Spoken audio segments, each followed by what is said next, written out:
go things that niggas be hating, cause I'm straight from ATL and the West Side is what I'm claiming. But niggas all loving my shit, talk about a trick I just dismissed when I left that hoe in 96.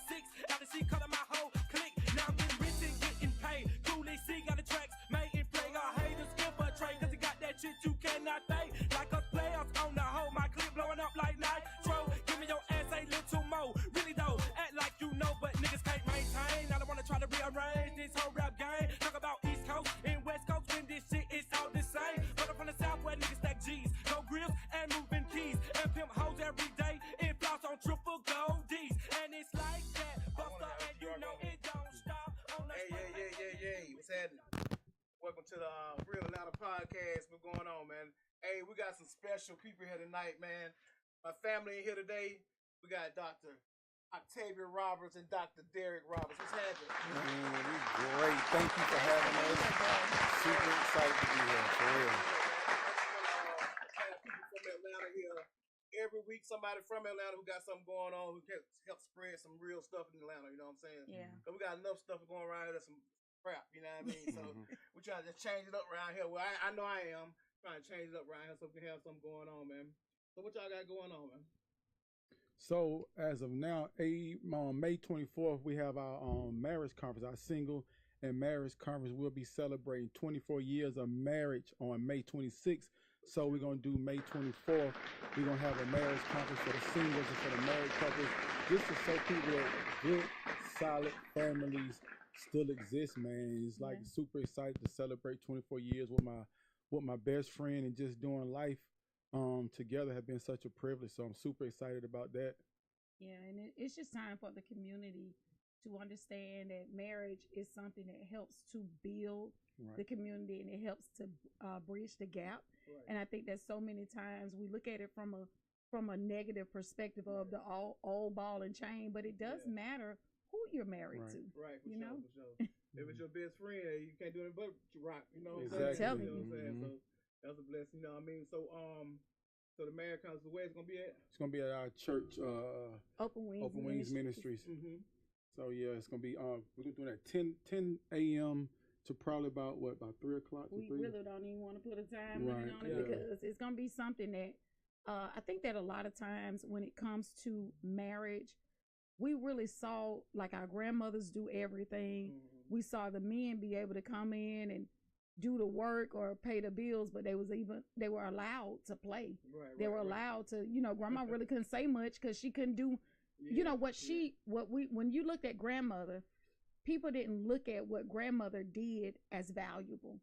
But being at home, being able to raise children, that's a job within itself that you can't clock out of. But I think that we didn't we didn't learn what friendship was. We didn't learn what marriage, we learned that you could last. And I think that's what's wrong with our community. You learn how to have a lasting relationship instead of a fruitful relationship. You want to build together, you want to grow together, you want to learn from your mistakes together. And I think that a lot of times frustration comes in and it kind of overrides that better or for worse. But what happens when worse come before better? That's deep, because you got to stay down, like you're saying. The older people, the grandmother and grandfather, they stayed together, through thick and thin, whatever no problem was. I mean, we probably didn't know they had problems because they kept it in, with each other. But we just knew they was gonna be together. You know what I'm saying? So I guess when a divorce still come in, I mean, I'm divorced, so I can't really say that bad about it. But I'm just saying it might be for the best sometimes. You know what I'm saying? You know what I'm saying? So, but you do outgrow people. You know what I'm saying? So, and things happen like that. But like you said, if you married your best friend, hey. You can't do it but win. And that's the thing what I love about us. We grew together.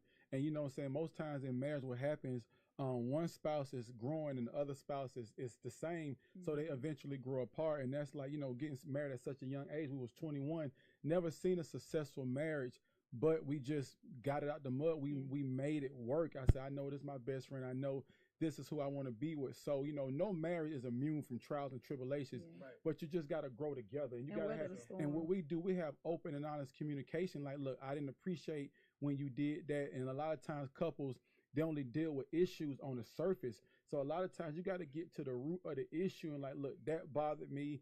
I didn't like when you did that. So, okay, in order to move forward, let's put everything on the table and from here on out, we're going to move forward and we're going to build together.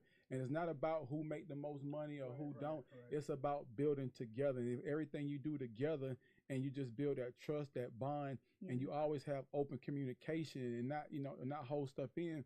And a lot of times too, what happens with relationships and couples, you may get to arguing about something and then you bring up something that happened 3 years ago instead of dealing with the issue at the time at hand. You know what I'm saying? Like, nah, you can't go back and deal with something 3 years ago. Let's deal with the issues now and let's continue to move forward and make each other better. Yeah, so you saying like they should have dealt with them issues then at the time. Then at the time, So it's like you globalize a issue because the reality is it's unresolved. And when something is unresolved, if you pick at a wound that's close to it, it's gonna open it back up. And next thing you know, you're gonna blow up. Because Derrick and I, in the beginning, the first 7 years of our marriage, really the first, we could say the first 10 years of our whole relationship or more, it was rough because you got two selfish people with selfish ambitions and you don't want. I'm from the west side of Atlanta, so I'm not, I'm feeling like you're not gonna try me, you're not gonna tell me what to do. I'm getting my own money. I'm, you know what I'm saying? I'm, for sure. You can't, but then I had to also understand, like, this is a man that's treating you like a woman. This is a man that's loving you. This is a man that's showing you something you never seen before. So I still had to submit to what God was doing through him for me. Because I didn't realize this new love, this new thing that he's doing, it's because he's strong, not because he's weak. If that makes sense. I come from the west side, Derrick from the south side is a whole different thing. Right. I married a west side woman, so I already know. I know how they is. So you know what I'm saying? So hey, most definitely, I know you saying, because you was like, you probably just, used to being, like, because, I don't know what your past was, but just used to being, like, too strong, you know what I mean? Or strong-headed, you know what I'm saying? So, and then you got somebody who's, was different, Someone who's different, I guess it changed things, man, you know what I'm saying? Well, one thing about it, I taught Derrick how to tithe, and I taught him how to sell drugs. Okay. So I had my own. Derrick, he always worked. He did things, Right. He wanted to do the right thing, and I just was already attached to the wrong thing. Right. Sometimes the wrong thing it had you thinking it's right, but wrong. It was wrong. Yeah. For sure. Because just thinking about it, I know you grew up how we grew up. Like growing up for me, people who worked the 9 to 5, they looked at that as lame. You know what I'm saying?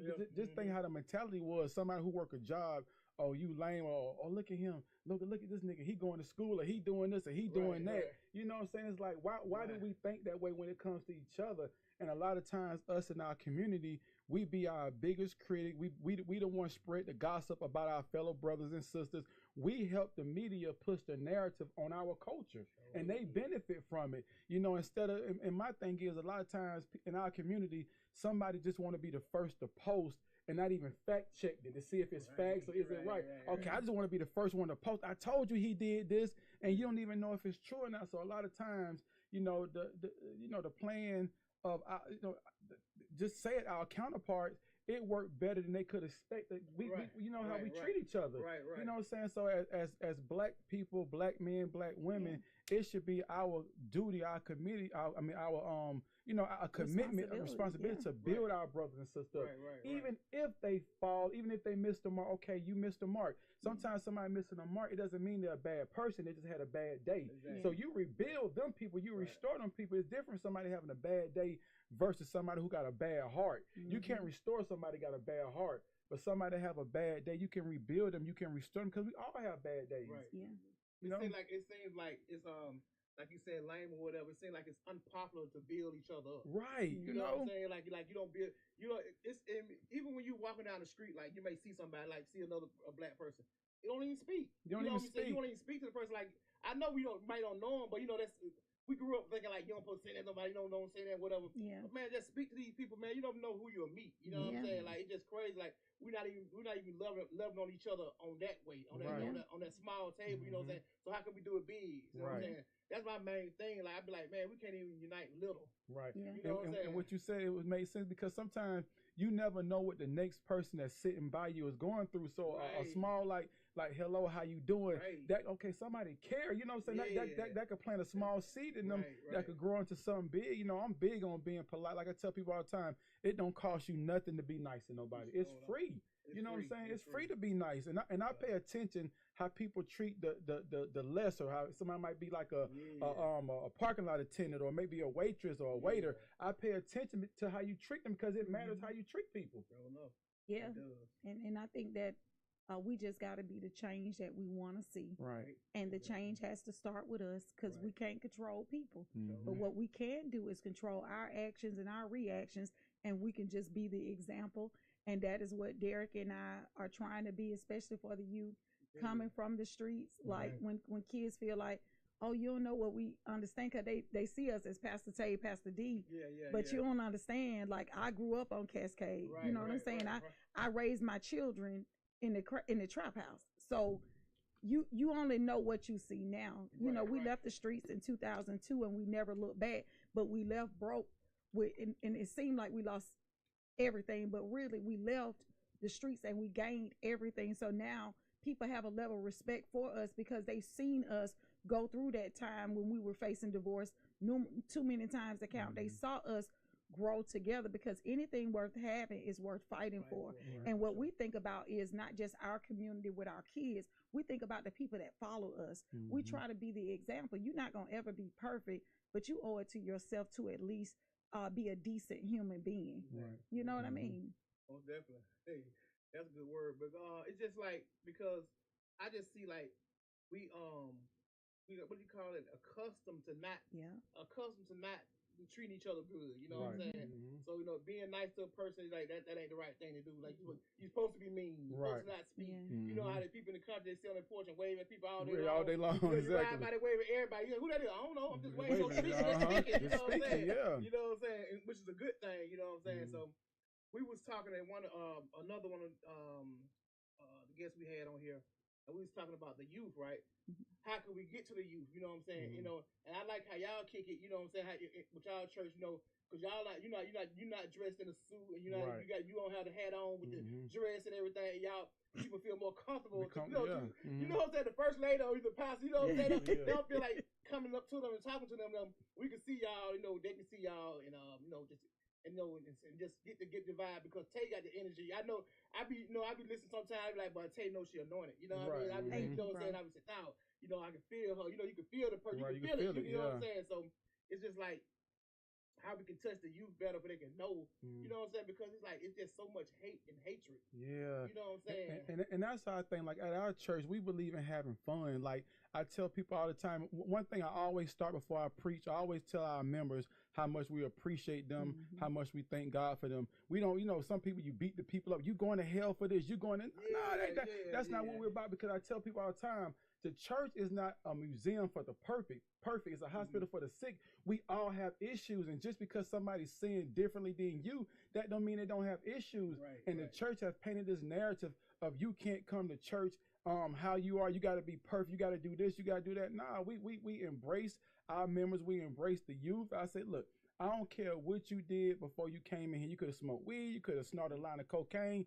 Jesus still loves you. You know, and you are welcome here. We let people know you are welcome to come here. We don't want everybody perfect. No, everybody's not perfect. Everybody have issues. You bring your issues to church. We love on you, and we grow and get better together. And you know, if people feel that love, they'll begin to come. And now, well, I can't go here because you got to dress a certain way. I dress this. Well, I preached in this today, just like this. You know, I want everybody to feel comfortable and welcome. You know, church folks are some of the meanest folks I've met in my life. Oh man, you know, them some of the you scared to talk to them. You know what I mean? Because they condemn so much. They condemn. You know what I mean? They condemn because if you learn something, like, okay, when you learn knowledge, you know what I'm saying, you learn something, so you read and learn it. You know what I'm saying? So I don't want to condemn what you saying. You know what I'm saying? Because I don't know that. You know what exactly. I'm saying? I'm on this. You know what I'm saying? So how I'm saying I'm right and you right. You know what I'm saying? We all know it's one God. You know what I'm saying? You know what I'm saying? So they just people just really have stuff so misconstrued. You know what I'm saying? So I think that some people are just determined to be misunderstood. When it comes to the youth don't feel like they're in trouble. They don't You know, you got, and I'm so tired of people. It's always a new thing that we're saying over them. Instead of calling them young kings, now it's YNs. So it's like, and here's the thing. We agree with the narrative. Right. We agree with the narrative that's been presented instead of somebody saying, I'm going to wake up and pray for the youth. I have a heart for the youth because I was once like that. I've been on my own since I was 12 years old. You understand? So I understand that sometimes, yes, they are rebellious, but they also need to be heard. And at our church, we don't push the narrative of religion. We challenge our members to have an encounter with Jesus for themselves. Right. It goes beyond, yes, we want scripture, yes, but they got to have a divine connection. Divine connection stopped me from wanting to be a drug dealer. I was a drug dealer. I was one of the number one tithers in my church. My pastor knew I was a drug dealer. That's how close I was to my pastor. I could be honest with her. I told her I'm struggling. I don't really want to do this lifestyle, but I got to feed my kids. These kids want to know that there's another way out. They need to know that there's a door. And for us, when we say Jesus is the door, when we say Jesus is the way, the truth, and the life, we're saying it, yes, because the Bible says it, but we had an encounter, Chris. We had an encounter. Right. You understand? What makes you turn away from the streets? What makes you say, I'm going to submit to God with nothing? You got 4 babies. You just lost everything in a fire. You don't have nothing. Listen, you leave the streets and you say, man, God, I got to trust you, right? Right? You the same God. We didn't go to the chiefs and we didn't do none of that stuff, right? We had scriptures in the trap house. Wow. We had scriptures. You hear me? So when people say stuff to me, they got to understand that Derrick and I really live this life. What you see is what you get. Right. We had scriptures on the wall. When Derrick started dating me, we started getting really, really serious. I turned him on to church. I'm like, hey, we got to go to church together. He's like, church? I'm like, yeah, I go to church. I'm like, where you cuss folk out the way you say? Well, if you go, I'm going to have to see what's going on at this church. But guess what? I knew that I wanted better, but guess what? I couldn't identify better because all I knew was the box that I was in and the box that I grew up in. Right. But when I finally connected to God, I said, man, it's something going on with me, and I desire it differently. So all we got to do is plant the seed. Somebody else will water it, and then God will provide the increase. But first, we got to stop calling our youth Generation X. We got to call them Generation Next. And we got to get in a position for God to use us so that we can edify these children and use our words to change the narrative of the devil's story. Because as long as they still got life in them, I don't care if they in prison, wherever they at, they can still be forgiven by God and they can still be used by him. Right.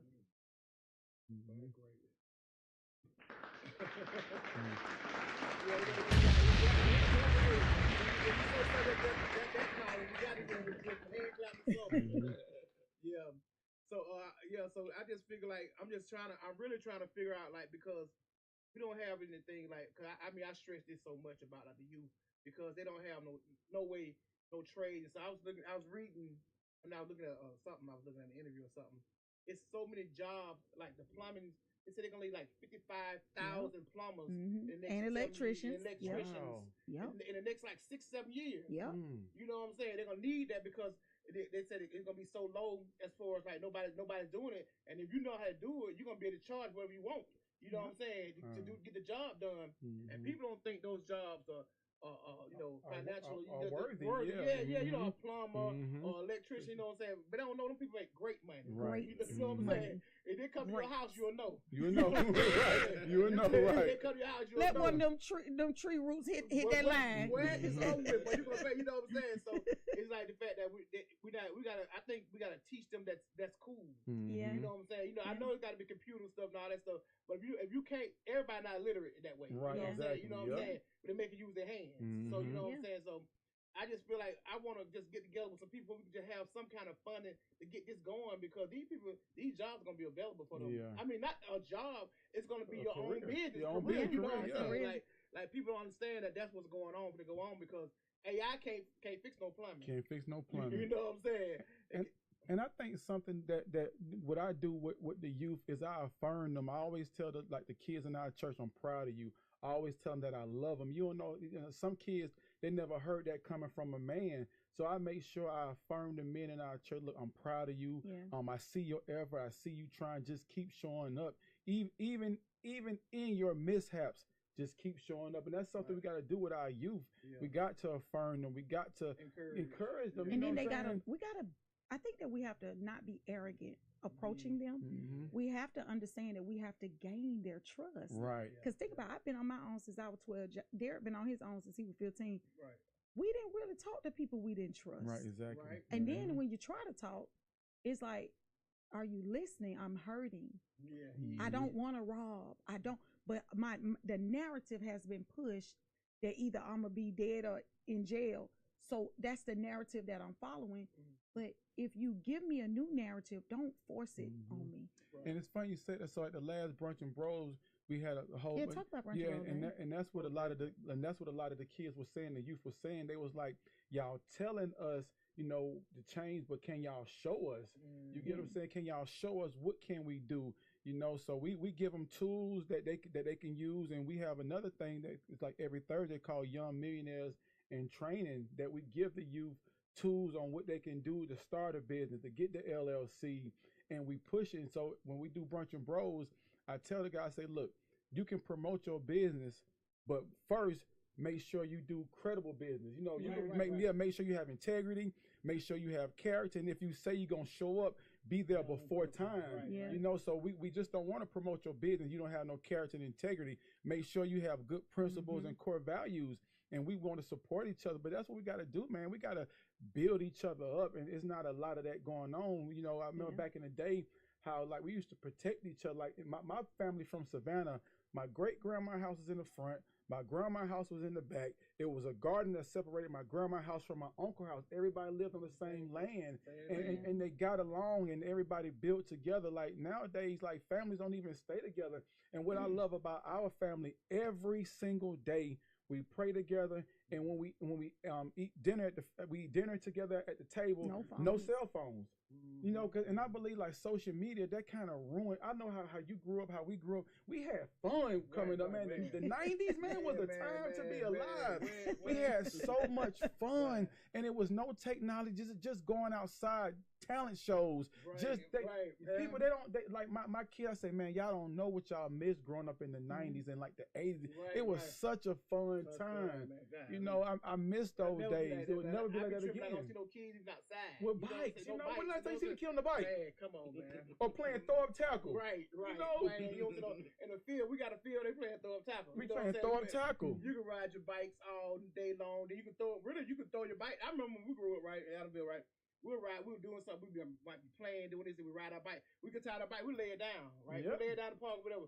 But in the if we don't even get it back. We forgot we left the bike. It come back still there. Still there. You know what I'm saying? It's just like, it was better times. I ain't gonna lie. It was good time, and then like if one of your neighbors see you doing so, hey, you don't need to be doing it. They'll chastise you. But now nowadays you say somebody, don't talk to my child like that, but they telling them right. It takes a village to raise these kids, And as long as somebody got a heart for your kids, they're not gonna tell them nothing wrong. They protecting them. You should thank God somebody care enough of your child to say, look, you're not supposed to be doing that. Now I'm gonna chastise you, but it's coming from a position of love. Right. But I think that a lot of people they get so used to going to church, and they get these attitudes like even with me, Chris, we left the streets in 2002. But I don't look down on the drug dealer. I'm here to tell them if God did it for me, He'll do it for you. I'm here to pull you up. I'm here to tell you. I grew up in the group homes. I grew up in carousel pits. I grew up. You understand what I'm saying? Like I grew up on Capitol Avenue. Been arrested over 25 times. I know that God can change the narrative of any story if you just be willing to just give Him the pen. And a lot of times kids are like, well, dang, Pastor Tay, where do I start? You can't change until you admit that you have a problem. I don't care if you've been saved 30 years. I don't care if I don't sell drugs no more. Get what? I'm an imperfect person that still need a savior, Chris. That's what keep me not judging nobody because I work on myself. I might not do the things that I used to do, but get what? Sometimes I lose my temper. Sometimes I say, even though I don't curse, sometimes you can release something that you shouldn't say, even if it ain't profanity. You understand what I'm saying? So what I'm saying is, I think that for church folk, and I know I'm a pastor, but I'm not church folk. I think that for church folk, if you understand where God brought you from, you'll stop looking down on the pit, and instead you'll pull somebody out because somebody prayed for your behind and got you right. You understand? And that's the thing. How can you tell somebody they not going to a place you ain't never been? But listen, we get judged now, Chris. How we dress. Oh, I already know. Ooh, boy, them church folk be letting us have it, especially the black. What they are? The Israelites? Oh, Lord. They be on our post wearing us out. Man, I remember a few years ago, I had to go to bed for somebody to get out with y'all talking about y'all. I remember that. I was like, man, hold on, man. You didn't talk about folks. These folks ain't did. You don't even know these people. They acting like they really know them. You know what I'm saying? And I know for a fact, if you call them, they're going to be there. You know what I'm saying? I reached out to them a couple times. They were there. You know what I'm saying? Just like now. I just, I hit DM, say, man, you want to come to the show, man? Just you and Tay come, just talk to the people.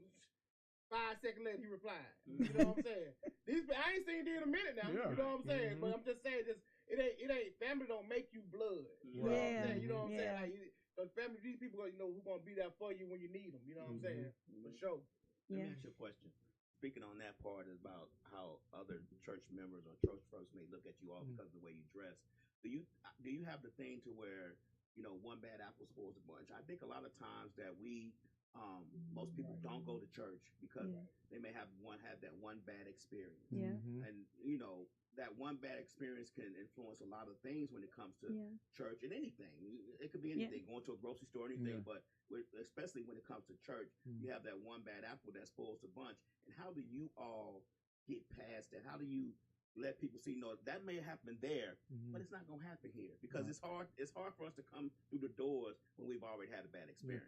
I know for our church, when people have come to our church and they had a bad experience, we always lead with love. That's the thing. We are the example that we want to see. So that's my thing. We always lead with love, and we always build people up. We don't tell them, look, you're doing this, you're going to hell for this. You sneeze, you're going to hell. No, we build people up. We love on them, and we tell them, look, you just keep showing up. Our job is to introduce you to Jesus properly. It's your job to cultivate and build the relationship. We just got to be the people who we say at church, at home, wherever you see me, I'm the same. It's not like I go home, cuss my wife out, mistreat my kids. No, I'm the same in private, in public, wherever you see me at, I'm the same. So we make sure we love on people. It's our job to love them and be a representation that they could be proud of. Yeah, and I take a different approach. I tell them, you see a hater in Blue Flame, you still at Blue Flame. I tell them, you see a hater at the mall, you still going to the mall. So stop making an excuse to be better. When you surround yourself, you go where you want to go. And I think that people don't value a relationship. They're tired of church, but they don't know what it means to have a relationship, because a relationship with God, it goes beyond the church walls, if that makes sense. So I make them think like, oh yeah, I was in Blue Flame. So now that I have your attention, let's talk. Okay, this person is not God. It's a human being that false represented God. Now, are you going to punish God for what that person did? Or are you going to get to know God for yourself so that God can tell you, I love you. I know what you're doing. You know what blessed me? When God said, I love you, when you was at your lowest, I saw you at your highest. God always see what he already placed in you. He never sees what you going through. He never sees your behavior. He see what he called you to be. Man, that's so amazing that you said that. I remember I was 15 years old on Garby Road. I was high as Snoop Dogg on the moon. This pastor, she prophesied to me. She said, "You gonna be a pastor." I said, "Me? I'm gonna be a pastor?" I couldn't see it. So see, God calls us at our worst. That's just like somebody now seeing LeBron James in the NBA. I knew you was gonna be. He already in the NBA. So of course you can see it now. But God, you can't bring your resume to God and say, look at all my accolades. Mhm. Your resume only good for corporate America, but God calls us at our worst, Yes, he and he does. sees us at our best when we at our worst. Just think about that. He Mhm. sees us at our best when we at our worst. You know, so it's like, man. So look, okay, and then I'm just saying, okay, I'm gonna be devil advocate on this right here. So, cause like he was saying, like asking about the bad apple thing. So what if, like, we got people, we got our ancestors that prayed, Yeah. and like they, they prayed, whatever, to what they, to God, whatever, to Jesus, whatever, and they was thinking like they gonna get out. Like, I'm just saying, like back in slavery days and stuff like that. So then you got people who will be saying like, now, where was Jesus then? You know what I'm saying? They be doubting or down or whatever. You know what I'm saying? What you think can assure them? Things like that. It's hard to assure people when they can look it up and they see these people. Oh, that is, and then came to pass. Then you know what I'm saying? So they thinking like your situation may be better, but their situation wasn't. Are they going through? Or either people like, well, we know the homeless. Sometimes the homeless people they want to be homeless. You know what I'm saying? But situations like it seems like people be that's why they doubt church so much now. You know what I'm saying? But because they don't feel like nothing happened. Yeah. You want me to answer that, baby? Or you?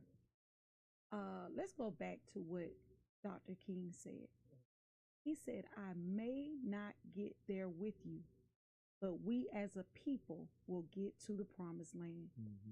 One thing I say about God, he's so good that we were not born in the days, but we are living and experiencing the days that our ancestors didn't make it to see. You understand? So faith is an expression that is tangible. Think about that, Chris. Your grandmother prayed prayers for you that's still covering you today. You couldn't see them prayers, right? And then back in the day, slavery was permitted. It's in the Bible. But why is it not permitted today? Because God didn't want us in captivity. He didn't want us in captivity. So what we got to do is make sure that we have a mind. I remember a rapper, I ain't gonna mention his name. He called me trying to debate the Bible, right? And I said, well, the word of God is settled in my heart. I ain't gonna debate with you. I said, but one thing about it, we can't debate the Bible unless we go back to the original text. It was written in Hebrew. It was written in Greek. So if you want to go back and forth, we could do that all day. But if you're talking about results, the slaves prayed. Results is, are you a slave? Results is, slave, listen, come on. If I prayed for slavery and I prayed to come out, I might not have made it out. But the generations to come, because of my prayers, I'll never forget, I was talking about like some of the praise and worship from the black artists, and the Holy Spirit convicted me. He said, black people have a different experience with me. White people didn't go through the things that black people went through. So their praise and worship music is different. But black people went through the struggle. So when they sing and take me to the king, I don't have much to bring. That's saying, Lord, all I have is me. And guess what God is saying? You are enough. But one more thing, Chris.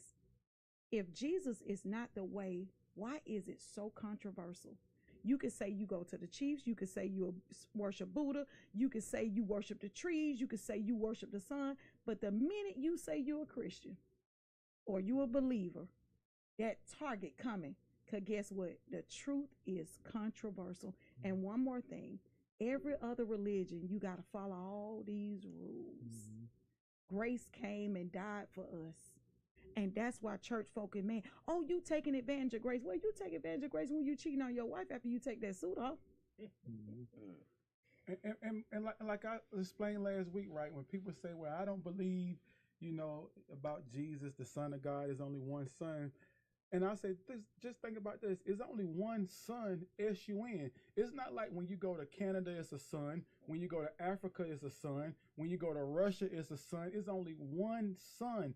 And it comes up every single day.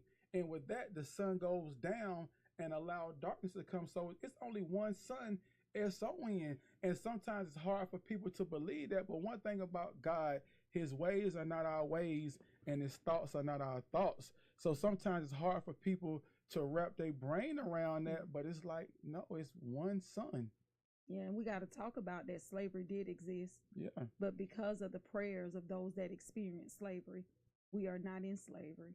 But sometimes we volunteer to be enslaved when we hating against our brothers and sisters, don't want to see nobody. You volunteer to be the crab. You volunteer to be in the bucket. You're going to volunteer to be the crab. It's plenty of them. I mean, some of them still got that slave mentality. Yeah. And they still got that, in that crab mentality as well. Yeah. You know what I'm saying? So, I mean, because people look at saying like a job as a slave is a plantation. That people say that all the time. Let me go to the plantation. You know what I'm saying? Yeah, but they don't say that when they can pay the mortgage on time. Right. You're right about that. Right. But it just crazy how the world is. I guess it's just like show and prove. Yeah. And then like I tell people all the time, I don't have to agree with you, but we can still be respectful. And that's why I tell people all the time. Just because I disagree with you or you disagree with me, that don't mean I gotta disrespect you or you just gotta disrespect me. I respect you as a man. I respect your opinion. And a lot of times people say, well, if you don't respect me or you don't agree with me, it's this. No. You have a right to believe how you believe. And people just gotta accept that. You can't force how you believe on somebody. Thank you. Yeah. You can't force that on nobody. And you got to respect what somebody believes. You can't tell them, okay, well, if they believe this, because you don't know their upbringing, you don't know that, so you can't, okay, well, you believe that, well, I can't be cool with you because, no, you respect people. That's what you believe. I respect you for that. You know? Like on one of my favorite movies, Mental Society, Charles Duncan was telling him when the other boy, Sharif, was trying to ask Kane about going where he was and won't he be this and won't he be this. And so he would say, hey, man, look, because the dad was a Christian and the son was a Muslim. And he just said, hey, if Allah can make my son a better man, I'm for it. Because he's like, I'm not gonna push what I'm doing on him if that's making him a better person. You know what I'm saying? At that point, that boy was trying to encourage them to do better things. You know what I'm saying? In their life period. And you got people, who he was like, I'm not gonna push what I'm doing. He's like, well, you got a dad and you got a mother. Like, yeah, everybody don't have the same thing. Like y'all say, you go on at 12, you on at 15. Like everybody don't have a 2-parent home or all this kind of stuff that's going on. So they don't know no good. You know what I'm saying? So they don't see no rainbow at the no gold at the end of the rainbow. You know what I'm saying? So it's just a hard pill sometimes to swallow if you don't know. You know what I'm saying? So everybody like get the faith of what they're doing in. Like I'm not gonna down nobody what they got going on. You know what I'm saying? That's why I appreciate y'all, so much, you know what I'm saying? Like, because y'all ain't trying to, like y'all don't, it's like it's a place to go. Y'all ain't trying to force that on. No, we can't do that. One, because, like, Chris, if I could be honest, I served Jesus because he kept me safe when I was on the streets of Atlanta. When I got violated by people that was supposed to be my family. I hitchhiked from Cleveland Avenue, Springfield, from the group home, and a man said, "Little girl, where you going?" Chrissy took me home. So it's personal for me. You understand what I'm saying? When I got touched inappropriately, it was from the people that I called my family. Right. God allowed a stranger. So it's like, faith is an experience, if that makes sense. And before my mom died at 26 of leukemia. She had 4 children. I was the oldest of 9. Chris, I think about my mom all the time. Now that I'm getting older, sometimes I need her just to be there for my kids. Right. And I used to think that my mom taught me how to comb hair because I had 2 siblings and plus me. Right. And she died young, but God knew I was gonna have 5 girls, Chris. You understand? So it's like, so you had to know how to I understand that people wanna like connect Jesus to a religion, but when you understand that you had a conversation with this man when you were still a drug dealer, when you understand you had a conversation with this man saying, "Help me be better," I'm telling God, if you don't change me, I'ma ruin this relationship. I went to God first. Right. Derrick was still smoking, drinking, doing what he wanted to do. Right. I said, you know what? I'm about tired of me. I went to him telling him, help me. Help yourself. So it's like a tangible thing that I experienced for myself. So I can't convince nobody about an experience. I can only tell them about mine, and I can tell them, if you want to know for yourself, ask him to show you. And he will. See, I can talk about him all day long because I know what he'll do. Right. I know what he'll do. I know for myself because of where I come from. You think about that. The people that I trusted violated me. Right. A stranger picked me up at 12. It was like 12 o'clock midnight. I'm over there back where Springdale is where the old Pleasers used to be at. You know what Springdale at? So you know my granddaddy lived by Lee Street, South Gore, J.C. Harris. Right. I'm walking from Springdale because I done escaped out of the group home. Right. The guy picked me up, took me straight to my granddaddy's house, didn't rape me, didn't kill me. Right. You understand what I'm saying? Like you say, and then most of the time, anytime somebody get violated, most of the time I was gonna say black, but whites as well. But it's like it'd be somebody close to them and family members. You know what I'm saying? So like that. So. And I get you saying like somebody, a stranger came to you and took you. You know what I'm saying? That was deep. You know what I'm saying? Because anything could have happened then. Right. Anything. And one of the things that we was taught growing up in the black household is, keep what's going on in the house this house. Right. What is something hurting you in the house? And you were trained, well, I can't say nothing's going on in the house, even though it's killing you, even though it's hurting you. You was taught, do not discuss what's going on in the house, but what's going on in the house is breaking you. Right. It's hurting you. It's damaging you. That's what you was taught to talk about. It's a fear. Right. It's trained fear. Right. You know. Trained fear, Yeah. You know what I'm saying? Like you saying, somebody hurting you or something going on. You know what I'm saying? Like, hey man, that fear. I guess we go back. That go back to saying the respect. That was respect and a fear. Yeah. Respect and a fear. You know what I'm saying? Yeah. You know what I'm saying? Because you didn't want to do wrong. Because you didn't want to get in trouble. You didn't want to get in trouble, exactly. You know what I'm saying? So you thinking that was wrong because what they say is right. Right. You know what I'm saying? So it's the youth gonna be okay. We just gotta ask God to give us wisdom on how to earn their trust, and we gotta ask God to give us wisdom on how to pull the ones that identify that there's a problem, how to pull them and separate them. A lot of kids don't want to look lame. Yeah. Because that's how I felt when I left the streets. I was like, dang, everybody calling me lame. Right. I was thinking about a panel with the kids to ask them. Yeah. You know what I'm saying? It's funny you say, because that's when we had Brunch and Bros last month. We just let the kids talk. Right. And that was the main thing. They was saying they just want to feel heard. They was like, well, if we don't do this, what is the alternative? Right. They want to know an alternative, and they want to know that you care, you know? Yeah. So they were like, okay, well, if I don't rob no more, if I don't sell drugs no more, what is another option? Not being afraid of hard work. Yeah. Not listening to the narrative. Our son told me, he said, I'm not going to slave at no white man job. I said, well, the money is green. And I said, this house you see, your daddy go and hit that clock every day. And get what? And he don't feel like he doing nothing for the white man. Get what he feel like he doing. He feel like he's providing a safe space for his family. So it's all about changing the mind. It's all about your perspective. Because you look at it as slavery. I don't look at it as slavery. When I don't have to pay no house note to my house. Right. You understand? Well, listen, when anything that I do extra go on that to buy him shoes and cologne. Right. That's good for me.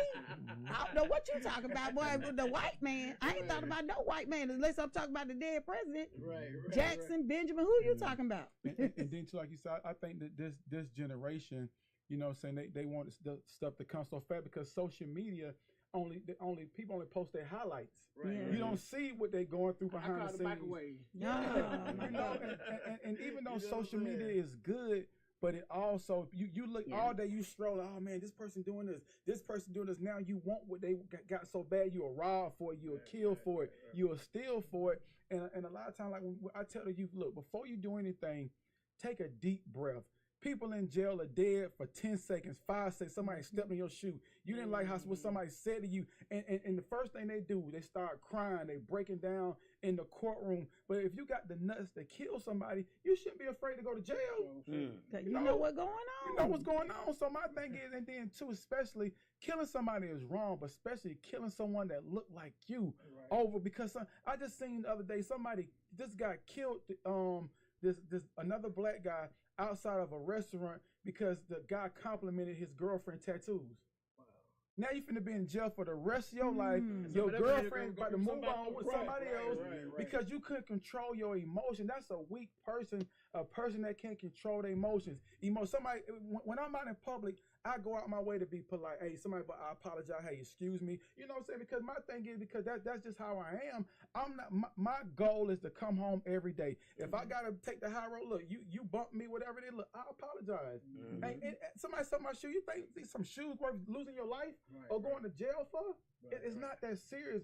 But a lot of times, I even through our music, I got this stick, I got this, and it makes it look so cool. Right. These kids having these extended clips and all that, they're walking around with it. So when you have that type of energy, you're going to attract that. If you're going, nobody bet not say nothing to me today, and then somebody says something to you, for real, and they're going to drop it off. Yeah, because that's what you've been meditating. You spoke it, and that's what you've been meditating on. So when you leave that house with that type of energy, you're gonna attract what you're looking for. Yeah. I remember growing up, we had a gun on, we had it cuffed. I'm telling you, know what I'm saying? Right. Ain't nobody to see what you got. Right. Because I'm telling you got a gun. If I'm gonna do something, I'm gonna grab that gun first from you. You know what I'm saying? Try to do it faster.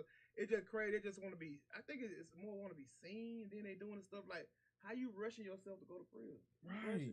Like you just going on 911 to go to prison. You know? And you're on the internet posting your work. Right. Yeah. Nobody knew you were working. Right. Except for the people that either you met and then you served. Either the people you got your or you served. Right. Listen, you don't. I said it's a new age. Don't do else. Inviting the robbing crew. How you sell drugs online? Now you not only gotta look out for the police, you gotta look for the robbing crew. And then posting all this money. Why? I mean, come on, you making yourself a target. I just talked to my buddy come over here. I was calling about something. He said, "Oh, I'm down in Athens, man. My son got shot." I said, "Dog, what happened, man?" On the internet, pulling money out. He said, "I kept telling him about putting." He said, "He won't listen. He won't listen. He done got popped. You know what I'm saying? He okay." Yeah. But he said he keep pulling money. Dude don't rob him. Yeah. Because you pulling money out. He's showing everybody what you got, man. Just look like a. They don't want to look regular. Right. You know what I'm saying? If that ain't you, that ain't you. Let's come on, man. Like it's just crazy. Like I just feel like with the brunch with bros, like because Willie was trying to get me to come a couple times. Now they had other stuff going on, but I wanna know the next time if we can come, I'm gonna bring some people too. Yeah, you know what I'm saying? Because I know you. I was saying I'm looking at the thing and saying like you don't have to just let us know who's coming. Yeah. So I know. So this our next brunch and bro will be this Saturday, but we won't even be in the building. We doing like a little workout thing. So I'll let you know. Not a little. No, we're not a little. Yeah. You're right. I apologize. We doing a workout thing. So the next one we have in the building, I'll definitely hit you up and let you know. For sure. Because like it's something that we just have honest conversations. It's just about life. And let these kids know it's better ways. You have some of we got entrepreneurs. It's no women. It's all men. And we just pour into each other. We just build each other because you need that community, man. It takes a community, and it's so important to have. I think about all the people I grew up with. Right, it was like 8 of us. We grew up like brothers. The one thing we had in common was none of our dads was in the home. So just think about that. The neighborhood makes up the community. So if the neighborhood is broken, the community gonna be broken. So it's like none of our fathers was in our lives. I'm like, wow. All y'all tight. That's great. And it's like, and I'm like, wow, none of our dads was around, and it was like that's why like the black woman is like the backbone of society, man. For real, it's nothing like a black woman, man. It's like they hold things down, they make the ends meet. Even like go back to your grandma, your mom is like, it's our women endure a lot, Right. Yeah. So, like, cause they way stronger than us. Way stronger than us, for real. And it's a fact, like, and that would make you think, like, when people say, boy, God got to be a woman. You know what I'm saying? You always say he. Yeah. We know it's not a person, right. But they be like he, but he might be a woman because a woman's strong, even to bear children, yeah, to deal with this, to deal with that. They're strong. They're strong, yeah. Because men are taking through everything. I mean, I'm preaching to the choir. You know what I'm saying? Men will take them through everything. You know what I'm saying? So it's crazy, man. Let me ask a question about something you said earlier, Dr. Tay. When you said that you guys encourage people to have their own relationship with God, I think a lot of times people don't know what that relationship looks like or even how to start the conversation to have the relationship. So what some of the things that you may suggest for them to even start the conversation with God so they can build their own relationship and maybe that will help them, go further into understanding who they are and what they are and where they need to be and where they come from. I think for me, I tell the youth, I tell anybody that may be church hurt, I tell them, go to God and say, Lord, if you real, show me. And we were taught, don't question God. But where would your children be if they couldn't question you? Right. It's like we get the Bible and we don't understand who they were talking to at that time. Like you got now preachers coming against Pastor D saying, oh, you shouldn't wear a hat. Your head shouldn't be covered. But 19 years ago, God told Derrick, don't change your appearance. Now you see preachers looking like this. God already knew the time was coming. But I said that to say this. For me, I had to go to God. I said, I'm tired. I'm exhausted. You got to help me. See, I seen so many problems that I had, and I got exhausted and I got tired. And I had to go to God for myself. And I'm going to be honest with you. When I went to God, he told me, he said, look, you the problem. He said, everything that your husband is a sum total of what you spoke. So I said, help me. Help me be different. And what God did was he began to strip all them ungodly soul ties. Helped me to forgive the people that molested me. It was just a deep thing. And it didn't happen overnight. It was like the more I spent time, just me and him. And I never forget, I went in my closet. Man, I felt the Lord touch me in my closet. But I came out of that closet. I didn't go back in that closet. I know about 2 weeks. I said, hey, I ain't going back in there. And this one, Derrick was still kind of out there. I was like, man, something happened to me in the closet. But he like, what are you talking about? He don't understand what I'm saying. I'm like, I can't go back in the closet. Something happened to me in the closet. But I was taught, you go and pray in the closet. And I was weeping so bad that day. And it's like he touched my head and comfort just came over my body. But then when I realized something touched my head, I came out that, well, I almost took the door with me. So what I'm saying is, when you encourage anybody that is battling with religion, right? I don't have a religion to offer them. The base is Christianity, but the foundation is I'm a believer. I know that's my base, Christianity, but I'm a believer.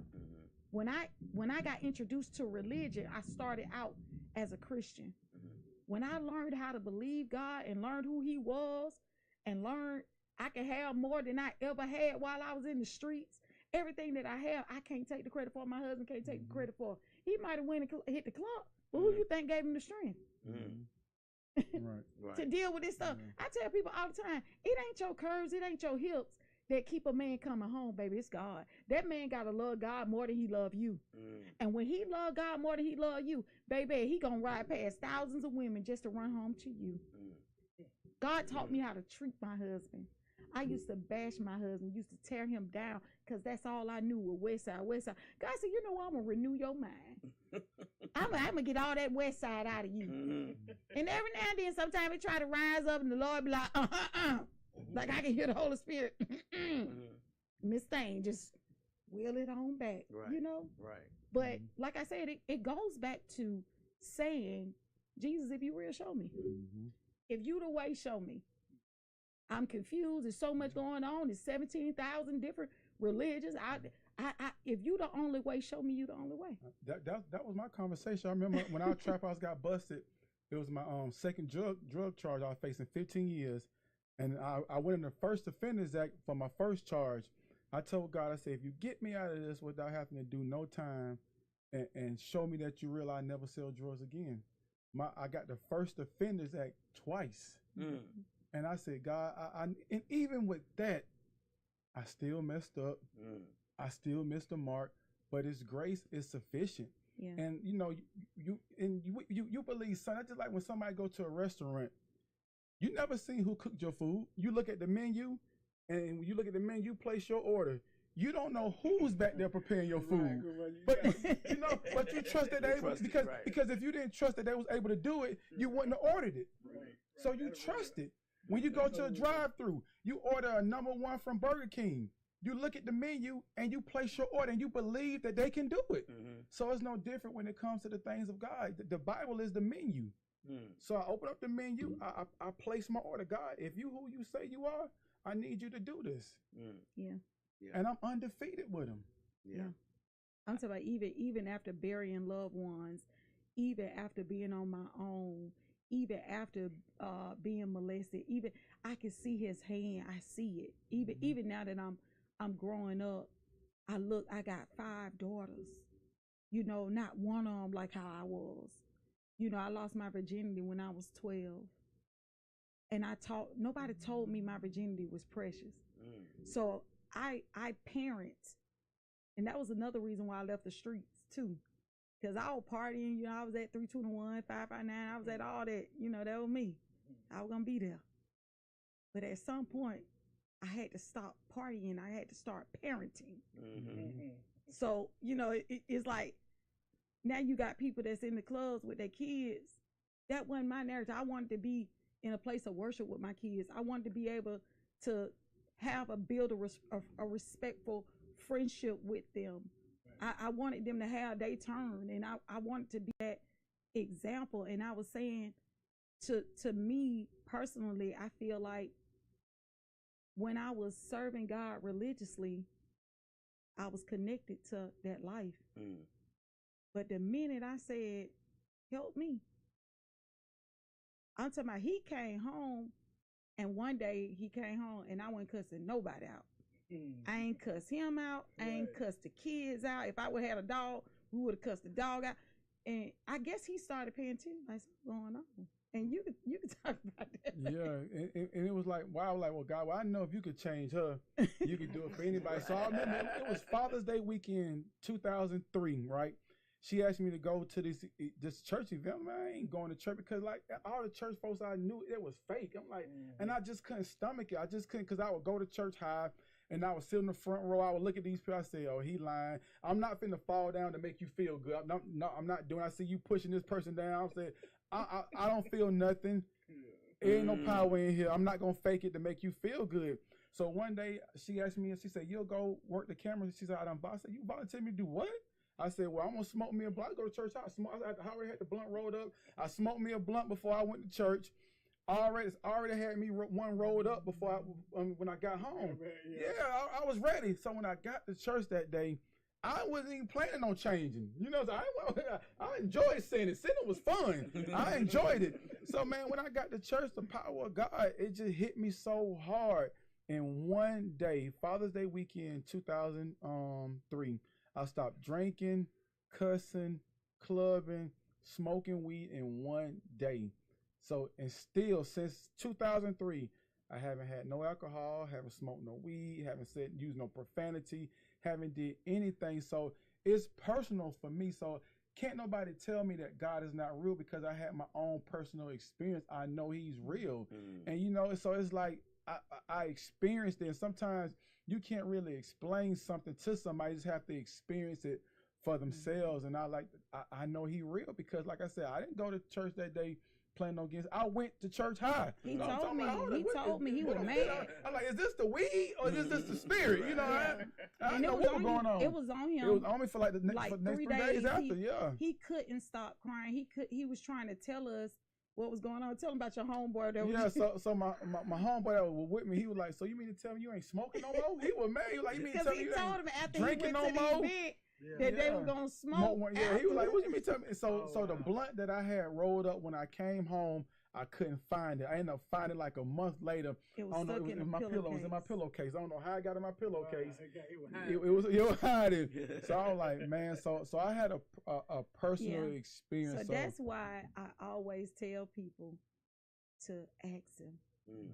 He'll show. And I think that a lot of these kids, they don't even realize when you ran up on that car, you doing the water boy stuff. It's a miracle that female didn't blast you, or it's a miracle that this man didn't take your life. When you and I don't know if you seen this, Chris, where it was a young man trying to break in somebody's house. That man came out with that 12-gauge shotgun, and he said, "Young man, put it down." I seen that. He said, "Young man," because in him, he don't want you to make him hurt you. Right. He like, hey man, I can't be on the other side of this. Right. I just want to talk to you. Right. I just want to love on you. I don't want to do this. Please don't make me do this. Right. Because, and I figured like with that situation like that, it's just because of the easy way out. Yeah. The easy way out for the kid. You know what I mean? Because they figure like, okay, I go ahead and break in this car, do this, steal this, and get this little money for the day. I can do it again tomorrow. Right. You know what I'm saying? Somebody, this man, he stopped him in his tracks. Instead of killing him, he just tried to talk to him. You know that was grace. That was grace.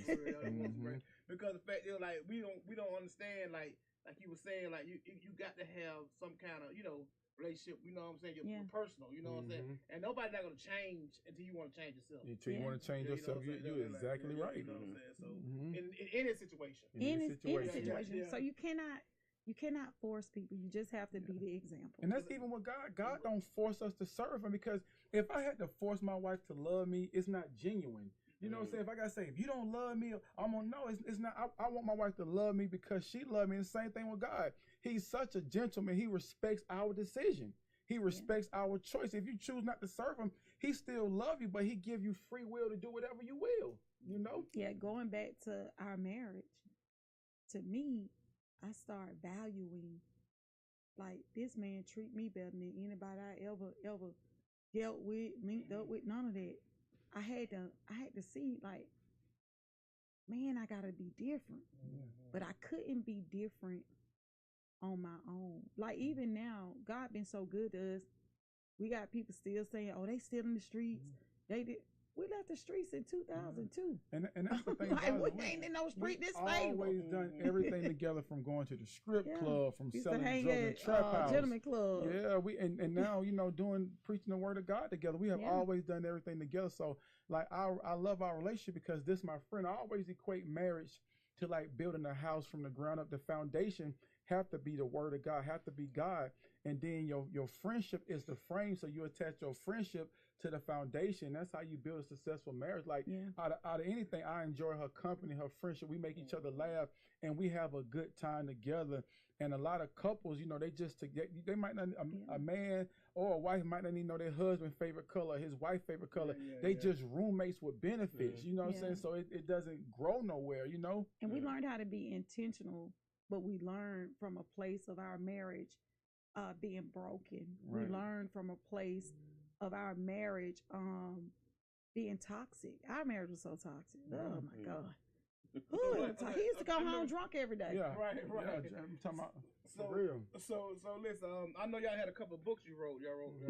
Right. I mean, I can't remember the title. How many of y'all wrote? Well, we wrote. Well, you wrote two, and we wrote one together, and then I wrote one. So we got the books, The Magnificent Marriage Blueprint. That's our marriage, but the ultimate guide to lead to a successful marriage. Yeah. Then I wrote a book called Jesus is My High-End Designer. And then my other book is called What Are You in Hot Water? And my book is called Take Off the Reset. And it's about having clarity, taking off things, and taking off people that are hindering you from going and growing. Right. I tell people all the time, if they can't grow with you, they can't go with you. Mm-hmm. Right. Oh, definitely. Let me ask a question. As far as when it comes to relationships and marriage, you don't know, but I got married at 17. Wow. And I was married from 17 until like maybe 13 years ago. We were married for like 25, 26 years. And the problem that I saw that we had with our marriage is that once we got going and once we got growing, she was in college doing work, and I was in my second year of college, I believe, because I was in my sophomore year of college. So we were doing things, and once we got older and started advancing and doing more things, our kids got older. We got 3 children. Once our children got older, the narrative switched, because I would have been married forever. I never got married to get divorced. I've never been in trouble. I've never done any of that stuff. I've always been hyper focused on my future, because my mom was always, gone, or she was in drugs, or she was doing drugs, or drunk, and I never knew my father. So my thing was always, I've got to be better than this. Yeah. So when we got older, her thing was, I feel like I missed out on so much. And then that's when the relationship started separating, because she was saying to herself, I missed out on so much. I was married young, had kids young. We've always been together. We always doing stuff together. Right. And that's when I noticed that the rift started happening when she started saying to herself, I missed out. And when you get to that point, I guess my thing is, and I'm asking you guys, when you get to that point, do you feel like there's a way to mend that, or do you think that that's just something that just has to happen? It depends on if both parties want to mend it. Like with us, we been together since we was teenagers. Like I said, we got married at the age of 21, so we got married at a young age too. But everything we did, we always did together. And even in that, she goes and do, I push her into her purpose. If you want to go travel the world preaching, I'm going to support you in it.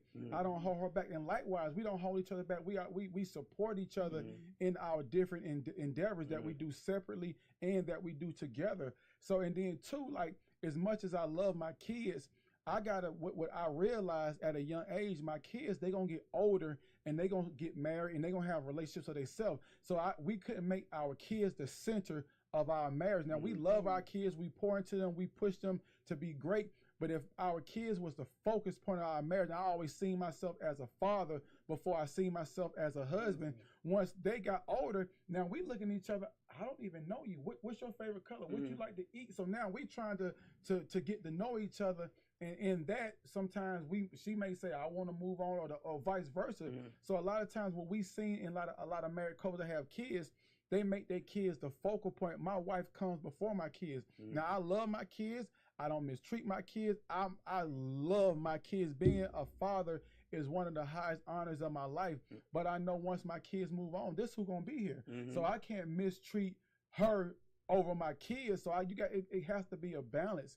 And that's how we made it work. And then and to be honest with you, I thought we thought we had that balance because I let her know it wasn't you need to be with me, around me all the time. Do your thing. You in college, you doing this, we doing this. I was in college, we doing this. So it never was a focal point of that. I think the problem that I had was, and I know a lot of guys deal with this because I talk to guys out here all the time. We have other podcasts. The problem that we were having is that when we finally did get divorced, my problem was I didn't know myself because my focus was always on my wife and my children. So as far as I was concerned, I was always on the back burner. So when I sat down, actually sat down here after the podcast, have a conversation, I said to myself, well, what do I like? Right. What do I want to do? What's some of the things I'm interested in? Because that was never my focus. It was always the focus to make sure that my wife and my children were happy first.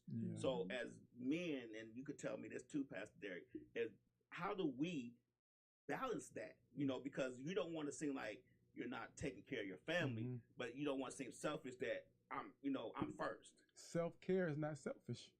You have to come first because if you don't put yourself first, you can't be good for your wife. You can't be good for your kids. Self-care is not selfish. And it's necessary. It's necessary. So you got to make sure that you're in a good mental space first before you can take care of anybody else. My wife said it best. She said, when you're on the airplane, they tell you, put your mask on first before you help somebody else. And you got to put your mask on, make sure you getting the proper oxygen in your body first before you can help somebody else. Because if you're not in a good mental space, if you're not good health-wise, whatever it is, you're not going to be no good for your wife. You're not going to be no good for your kids. So self-care is not selfish. You have to take some time to decompose, whether it's coming out here in the basement, listening to rap music, or watching the football game. You have to take some time to decompress for yourself. If it's going to the gym, working out, self-care is not selfish. And a lot of times your identity was not really being a husband or a father. You got to find out your identity in you first. And that's the thing, when people label you, or you a husband, you a father. No, that's one of the things that you do. But outside of that, you are your own individual. And once you discover, like, my purpose is to do what God called me to do, whatever that is, my family, that comes first. Because if you don't take care of yourself, then you're not going to be no good for them. And I think a lot of brothers have a hard time with that. That's why I believe a lot of relationships fail. Because brothers have a hard time understanding that they don't want to feel selfish. Like, I got to take care of me. If I don't do this for me, this is going to happen. So, and then, like you said, a lot of times people push that. You're a father and a husband first. the husband is never thought of to be first. Right. The guy's never thought of, I got to be first. So you always hear, and social media is guilty of this. The man got to do this. The man got to do this. The man got to do this. The man got to take care of that. So that narrative gets pushed so hard that eventually a man feel like he's gonna crack under that pressure, right? Because he can't live up to the image that people are portraying to him, right? Right. I was just thinking, say, like he said, y'all got together early. He said you got together early. So the fact is, like, okay, I mean, y'all is a good example. You know, y'all still down. But I'm saying, like, then him and his wife broke up. Do you think, like, I feel like, okay, you get to know the person, whatever. But I think you ought to have some kind of guidance. You know what I'm saying? Because I like my grandmama. She wouldn't like. Okay, my grandmama, like my oldest cousins and siblings and anything like that. If they had a boyfriend or whatever, they were trying to stay with them. She wasn't going for it. Right. She was like, you can't shack up. You know what I'm saying? No, she was old religious, old Christian. Oh, no shacking up. And she said, you know, before y'all get married, y'all go to marriage counseling. Yeah. And get, you know what I'm saying, do that. Then y'all get married. She want to marry. You know what I'm saying? And I think that kind of helps. You know what I'm saying? Because because you don't go through that in the beginning, and then you don't know how to stay down through the trial. You know what I'm saying? And, you know, with y'all like becoming Christians and stuff, so y'all kind of got into it and kind of grew together, whatever, and made it work.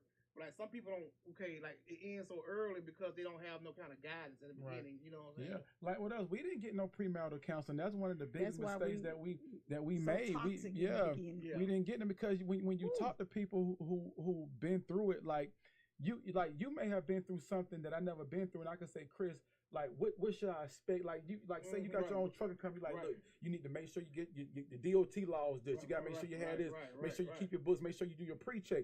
I don't know this, so you telling me stuff to look out for. So now I know what to look out for. So like a lot of times with married couples, we like, look, you're gonna go through things. You're not immune to it, but give your spouse grace to grow. You know what I'm saying? Give them grace to grow. Nobody is perfect. And then too, like when you have a disagreement or an argument. A lot of times in relationships, you try to prove that who's right. Well, I was right instead of being right for each other. That's the main thing. Sometimes it don't matter who's right. Are you right for each other? You know, that's the main thing. And a lot of times couples just want to prove who's right. I told you that you shouldn't have started that business. I told you it was going to no.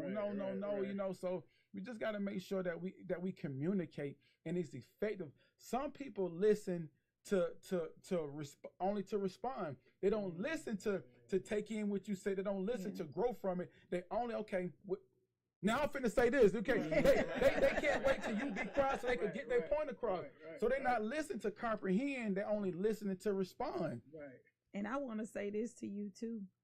A lot of times, you got to be careful who they hang around. Who your wife, the influence. Who made her feel like she was missing out. What door was open? Because I used to have people tell me, it ain't my fault you want to sit around here and have babies, because that's all they said he was going to do. They were like, you leaving the streets with him?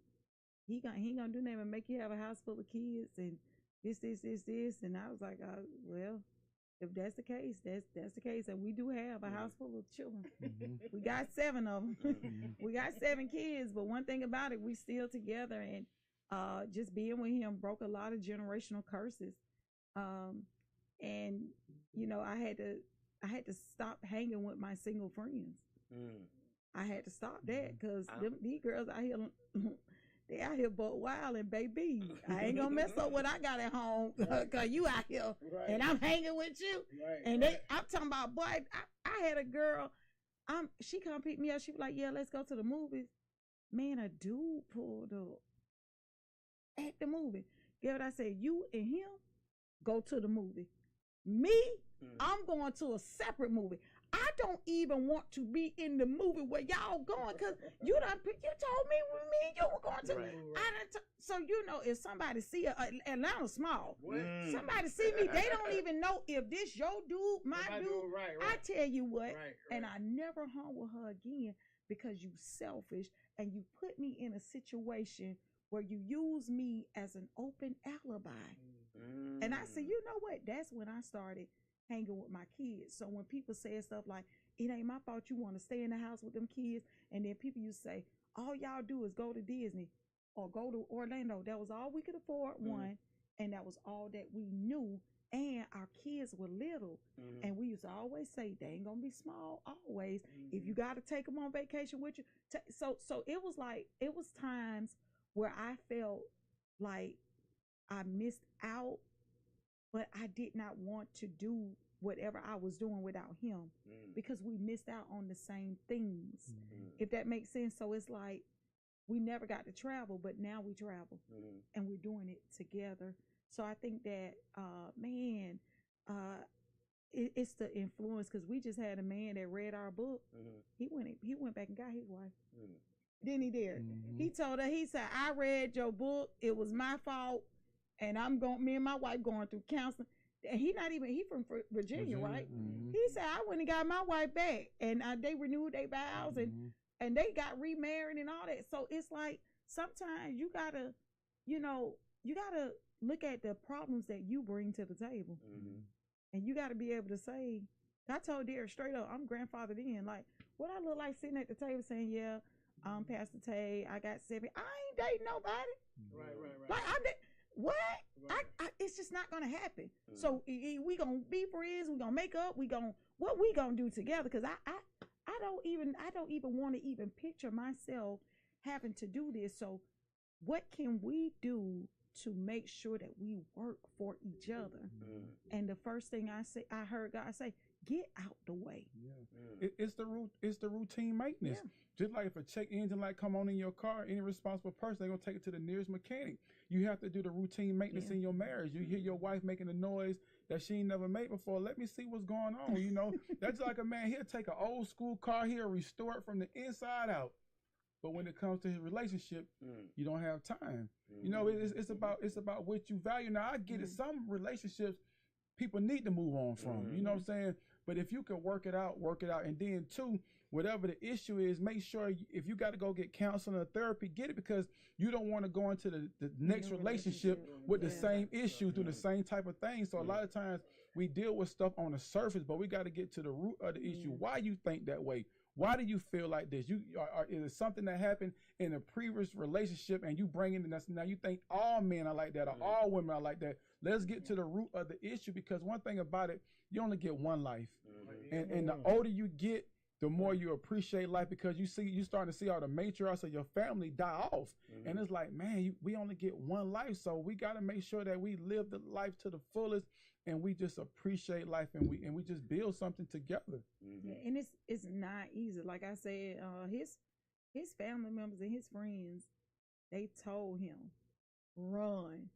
And guess what? They were well within their rights to tell him that, because I think that I was just so rough. I was just rough around the edges.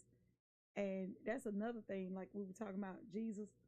Like I ask Derrick every now and then, I be like, man, what the world made you stay? What the world made you stay with me, man? And he used to always say it was because our older kids. But, sometimes he used to respond like, man, I don't know. I'm just glad I did. Although I'm glad he did, I remember some of the things I said. I remember some of the things that we went through. I just remember that.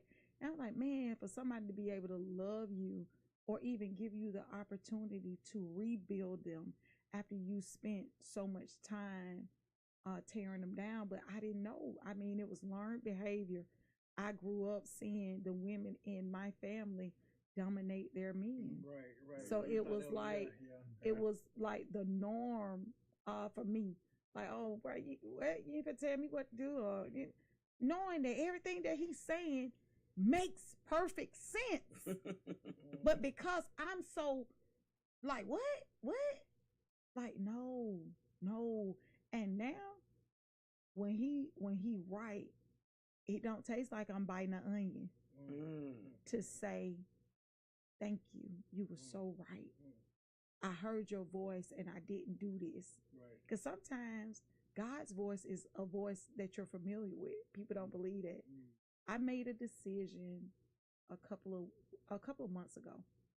I heard my husband say, don't ask this person this.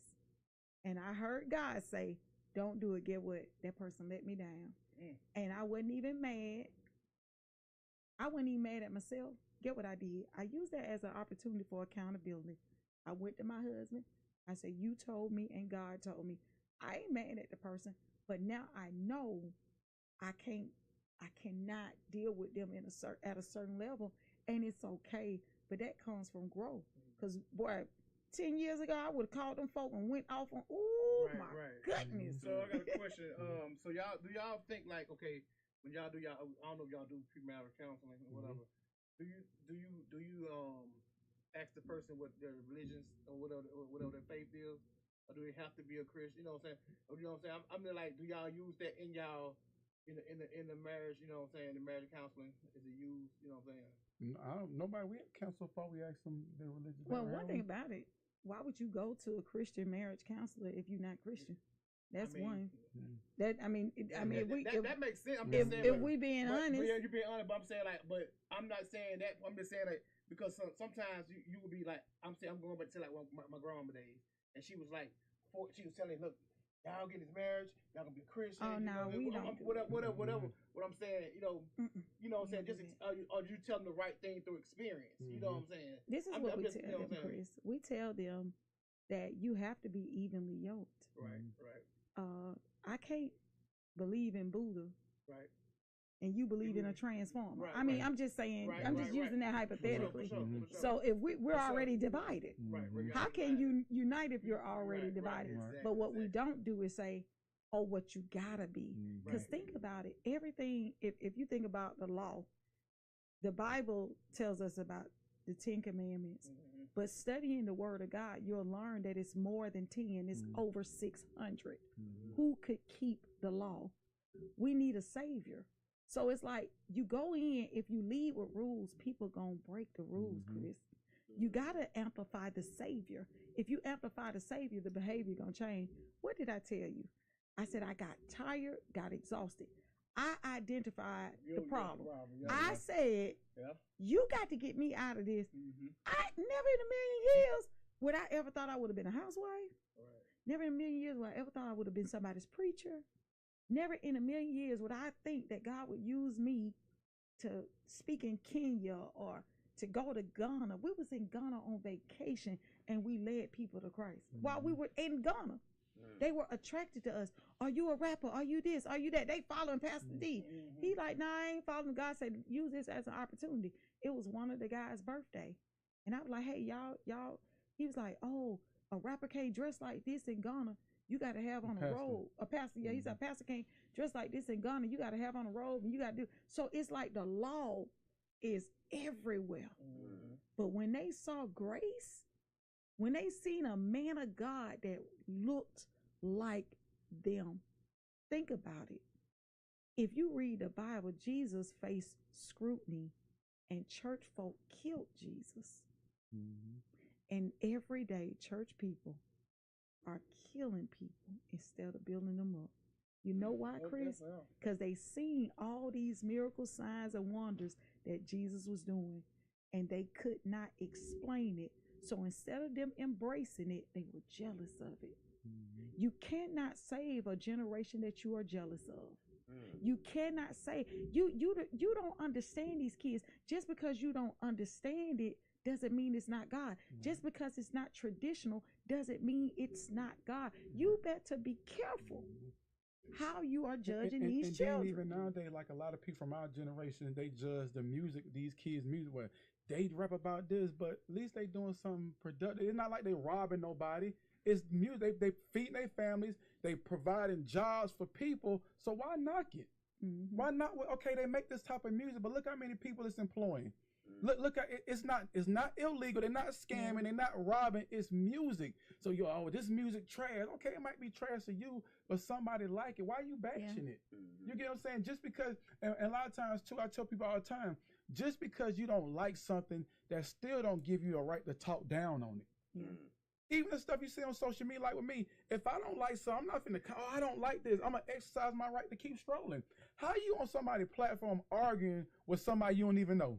That's weird. That's weird. They right? woke up and chose why would you follow somebody that you don't like? That don't even make sense. So if I for real, that's yeah, right. right. You know, and it irks you to see them that come down your timeline. right? Yeah. Just unfollow Just them. unfollow them. Yeah, Why, yeah, you sitting here talking about how much you don't like them, Right. but you follow them. Yeah. You know what I'm saying? Somebody So, was bashing Denver them. I'm surprised you ain't get them, Chris. What? You know you love Denver. Yeah. What you say about Denver? They said Denver. We was what they said letting the that kids rap in church or rapping something. the church was sin and man, I can and Lauren she be reading the comments. You know the 11-year-old. Right. And I had to tell her. She be like, who they talking to? I said, hey. I said, get out them coming. You Right. told me you going to watch the video. Right. She said, oh, who they talking to? I said, girl, you better not respond to these people. These folk gonna think it's me. And it's your 11-year-old self. I said, never read the comments because what they saying don't matter, but it just show you they even going after the babies.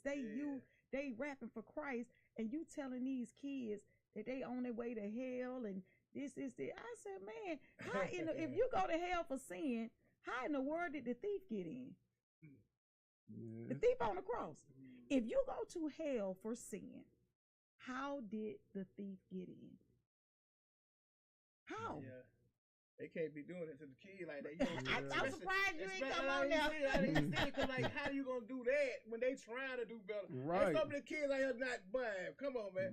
And if that was gonna influence them, the other kids, they want to come in and learn it. Right. And learn and change the words because we know the words are what's powerful. Right. You know what I'm saying? Because the words, like even in the music, like the people the music they make, we know the music influences. Right. Yeah. So if the words coming out differently, you hear the beat because you want to dance to the beat. Right, to the beat. But you hear the word what they saying, and then you end up you listening, and you start saying the words yourself. So you speaking the same. You know what I'm saying? Exactly. You going that So fast, you definitely gotta have balance in your life, but we gotta be the greater influence. Yeah, you gotta be. We gotta be the greater influence, and our children have to allow us, Chris.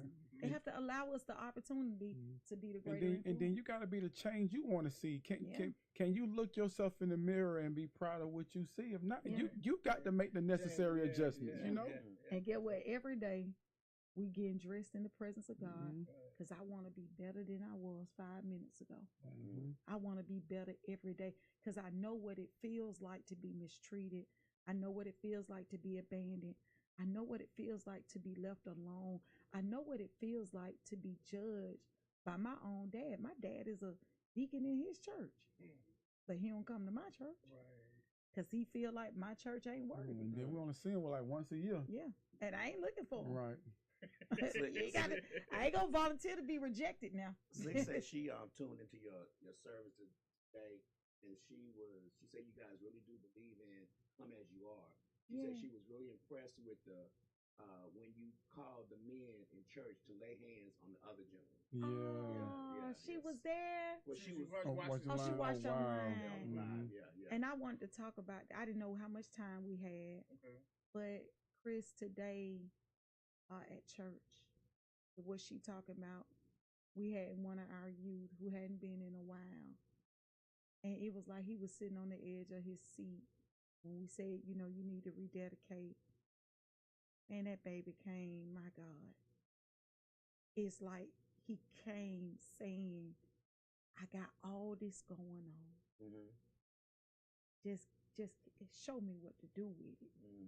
And God just told me he gave me a word to tell him. I can't really remember everything. But God said, get the men up here now. I said, every man in this church, man, you had grown men crying, embracing that baby. It was a beautiful, it was a beautiful because you could just see the pain and the hurt. Like I said, the confusion. These kids just, a lot of kids, they don't want to do the wrong thing. Sometimes it's just all they know, and it's just the influence, so these kids are good kids. They just need to be in the environment where they can grow. They just, like when you put a seed in the barn, a seed in your room, a seed in your pantry, it doesn't do any good. But when you put that seed in the right condition, the seed automatically knows what to do. When the seed get in the soil, the seed is going to grow. So when these kids get in the right environment, these kids are smart. They smart. They just want to know they love. They just want to know that they're good enough. Some kids, especially black kids, they don't get that I'm proud of you. They don't get that I love you. When my son, he'll be 23 Wednesday. When he was playing football, Little League football, I would be at every practice. When I looked around, probably me and like 2 other guys. It was nothing but women up there. Women bringing their young boys to football practice. I'm like, wait a minute, you know. And it's like, wow. And it was like, it was just like something to see these men don't have. And me growing up, I was like, my dad not being in my life, it didn't mean nothing. And that was one of the biggest lies I ever told. Because when I got older, I said certain things I should have known I didn't know because I didn't have no man to teach it. I was proud. I was proud for them to take my boys every day to practice, pick them up from school every day, and taking them to practice because it was just about they with me. You know what I'm saying? You can't say like anybody that saw me back when they were little, they know my boys now. Right. They been with Chris. I always been with Chris. Right. Them boys been with him. Have a boy they go football practice, after football practice, baseball or basketball. You know what I'm saying? They're right all the time. So I can witness that, but it was a lot of women out there. A lot of women, about 3 to 4 fathers, maybe 3. Maybe 3. You're right. You're right. And it was like, wow. And the coach being he being more of a father figure to him. You know what I mean? You know what I'm saying? So it's deep. Hey man, I appreciate y'all. But before we get ready to go, tell them where we can get the books at. You know what I'm saying? Yeah, so you can go to our website. It's lutimedia.org. Again, lutimedia.org. You can purchase all our books from that platform, and we appreciate your support.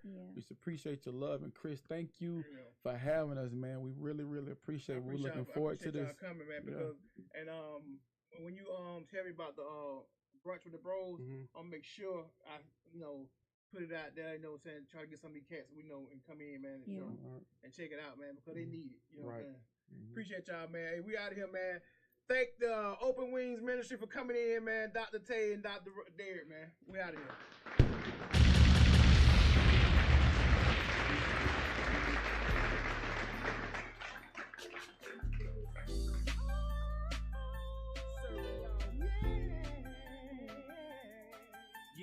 Rolling off in that burnt on triple go things that niggas be hating, cause I'm straight from ATL and the West Side is what I'm claiming. But niggas all loving my shit, talk about a trick I just dismissed when I left that hoe in 96.